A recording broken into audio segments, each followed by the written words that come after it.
Hello everybody, I hope you're having a wonderful day, and today I would like to share with you guys my experience of a Kizer knife. Now this is going to be a super budget knife coming from their new laconic line. Not too sure why they call it laconic. I mean, it kind of makes me think of Ray Laconico, which I'm not too sure if that has anything to do with it.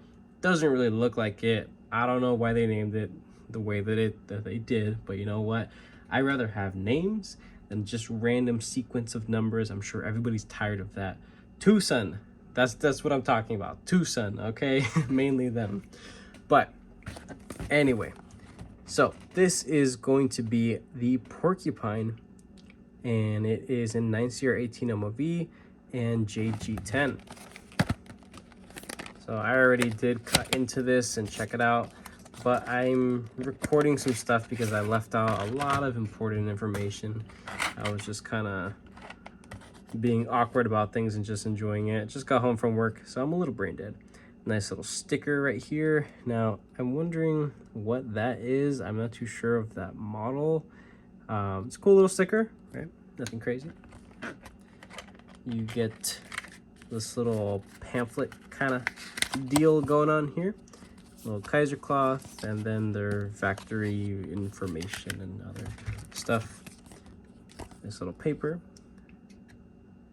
There it is. You can pause to read if you'd like.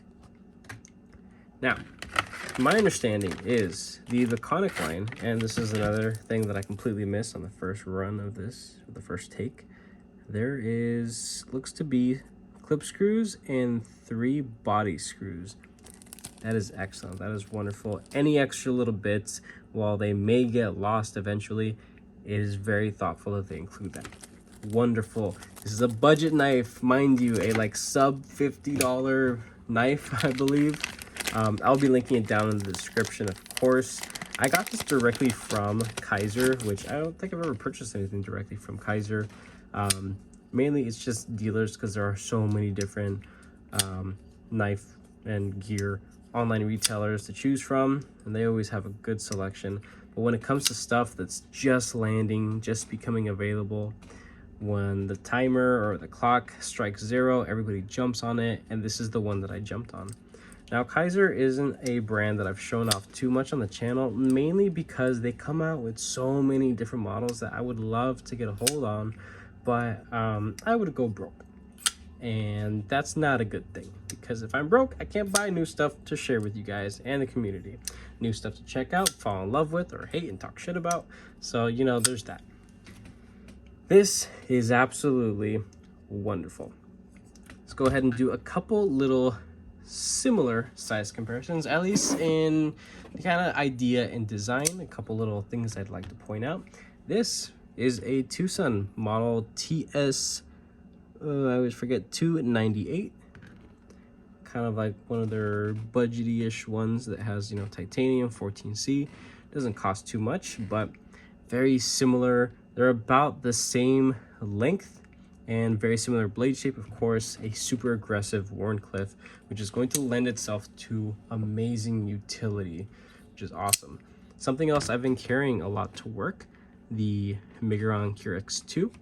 The porcupine is actually a little bit longer, not by much, but it's essentially a straight edge, and the QX actually has the tiniest bit of curve. What else? This is something else I've been using a lot.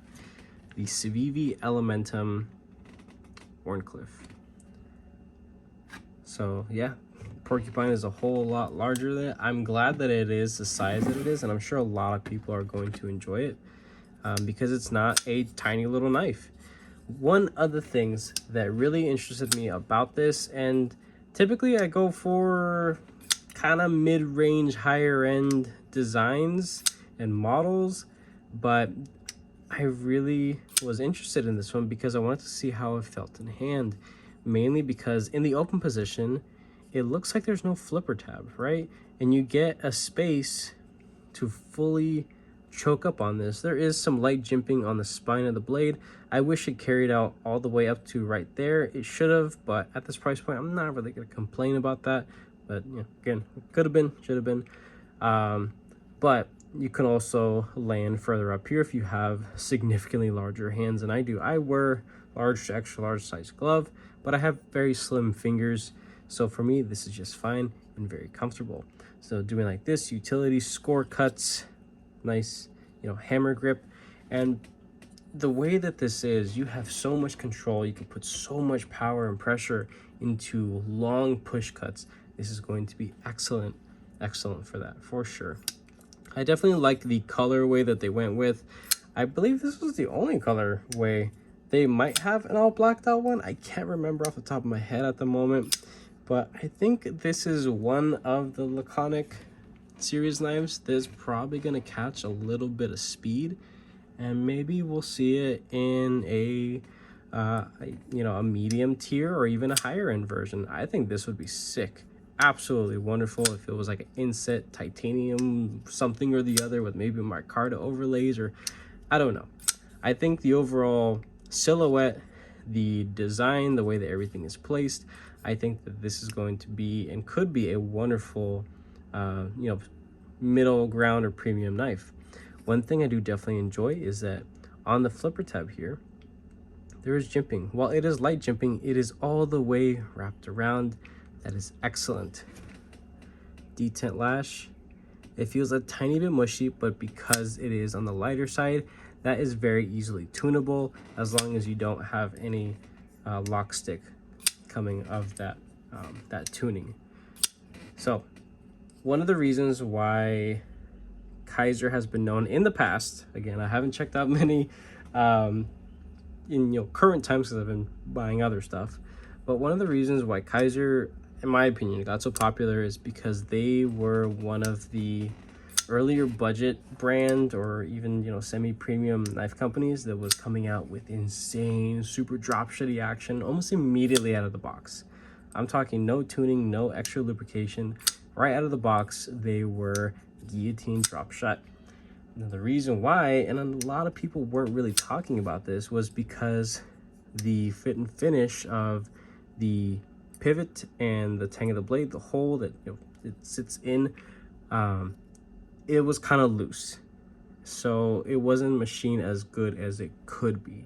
And we've been shown many incredible examples in the budget realm of just well-made knives in all aspects. I'm talking about the heat treatment, regardless if it's a budget knife, if they're using lower end blade material. This is using 9CR 18 MOV. I'm not expecting for this to be super crazy edge retention and performance this and whatever. This is going to be good for every day, right? But really what gets me excited about this particular model is just how it fits in hands. This is something that I'm actually going to use and be able to be a very easily recommendable knife to people just starting the hobby. Because you know what, when I go and I share with people, or when people see me using one of my knives at work and they're just like, oh hey, what's that, that looks pretty cool, I show them this, right? This is MagnaCut full-size Doug Ritter Hogue, and there are some titanium scales from Original Go.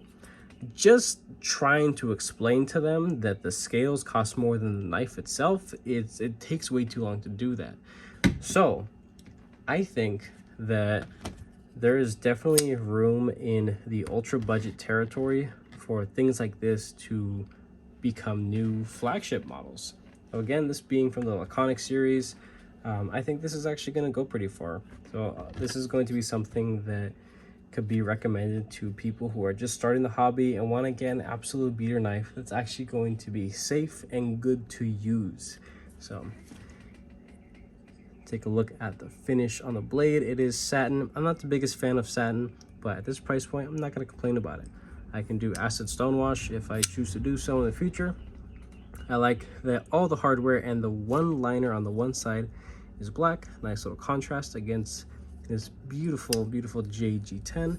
I like it. It's my thing. It may not be your thing, but that's the option that is available at the moment.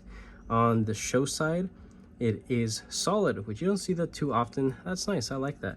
You see there are some very clean brass threads right there. At least I believe they're brass. The clip sits on the scale, but at least the screws are flat. So I definitely enjoy that. In and out of the pocket, it's good to go. There's no major ramp or bill. Not going to have any hot spots. This is excellent. So the disengagement, the action right out of the box is incredible. Let's take the weight on this. The hardware, by the way, it is T8 on both sides for the pivot, 3.4. For the overall size of this knife, that's not bad. That's not bad at all. The body screws are T6, including the clip. You also have these two little standoffs right there. But overall, this thing is wonderful. Absolutely incredible. For the price, this is a good bit of value here, and this is the kind of stuff that I can get excited about, because I can go and recommend something like this to a family member that's not going to break their bank, or a friend, or just a casual person that, you know, sees me, you know, whip out a cool looking knife, make a cut, put it away real fast, and they're like, hey, you like knives, bro? You're using a knife at work? Yeah, you know, it's a thing. It's not for self-defense, you know, it's mainly for utility. And I'm like, oh, well, you know, I always thought about getting a pocket knife for work, but I just, you know, I'm scared to break it, or I'm scared to lose it, or I always lose things or drop things, and it's just getting messed up. Most people aren't gonna be scared to actually pick up this thing. It's going to start the, I guess, absent-minded thought of actually not losing your shit. So that's one thing, and I'm sure you guys have had very similar conversations with people who are not part of the knife hobby, where they're like, oh, aren't you scared to lose it? And you tell them, hey, I just spent like $600 on a pocket knife. Oh, it's just a pocket knife. You hear that a lot, right? What else do you guys hear? Scared you're gonna drop it, you're gonna break it, you're gonna mess it up, you're gonna lose it, someone's gonna steal it. Yeah, all of the above, but it's rare and it doesn't happen. Yeah, of course there are some freak accident stories and things like that, and you know, shit happens. But I don't think anybody's going to be scared to lose, use and abuse this thing. So of course, be safe, don't actually abuse it. But I think for what it is, the price point, this is a very welcomed addition to the budget market. So I'm very excited to see what Kizer does with this in the future. If they choose to do more stuff with it, I think that'd be pretty cool.